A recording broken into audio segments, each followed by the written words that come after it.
অঙ্গিরাকে সম্বর্ধিত করলেন জলপাইগুড়ি পুরসভার উপপুরপিতা। দিল্লির রাজপথে প্রজাতন্ত্র দিবসের প্যারেডের সুযোগ পেয়েছে জলপাইগুড়ির কলেজ ছাত্রী অঙ্গিরা ঠাকুর। এবছর প্রজাতন্ত্র দিবসের প্যারেডে পশ্চিমবঙ্গ থেকে যে 8 জনকে বাছাই করা হয়েছে তার মধ্যে জলপাইগুড়ির পিডি উমেন্স কলেজের ছাত্রী অঙ্গিরাও রয়েছে। আজ জলপাইগুড়ি পুরসভার উপপুরপিতা সৈকত চ্যাটার্জি অঙ্গিরা ঠাকুরকে সম্বর্ধনা প্রদান করেন। তার পাশাপাশি তার হাতে আর্থিক সাহায্যও তুলে দেন। আমি অঙ্গিরা ঠাকুর।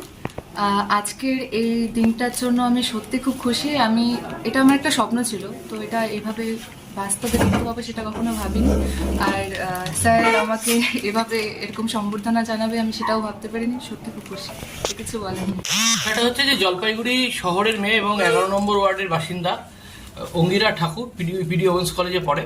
ও 26শে জানুয়ারি দিল্লিতে যে প্রধানমন্ত্রী, রাষ্ট্রপতি এবং সব বিদেশের প্রতিনিধিদের সামনে যে আমাদের প্রজাতন্ত্র দিবস পালিত হয়, সেখানে যে ন্যাশনাল প্যারেড হয়, সে প্যারেডে অংশগ্রহণ করতে যাচ্ছে।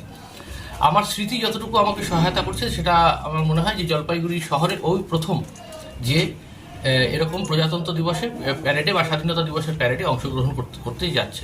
সেটা জলপাইগুড়ি শহরের পক্ষে গর্ব, কারণ এই শহর ফুটবলার সুকল্যাণ গজদস্তিদার মণিলাল ঘটকের শহর, এই শহর ফুটবলার পিকে ব্যানার্জির শহর, এই শহর অলিম্পিয়ান মণিলাল ঘটকের শহর।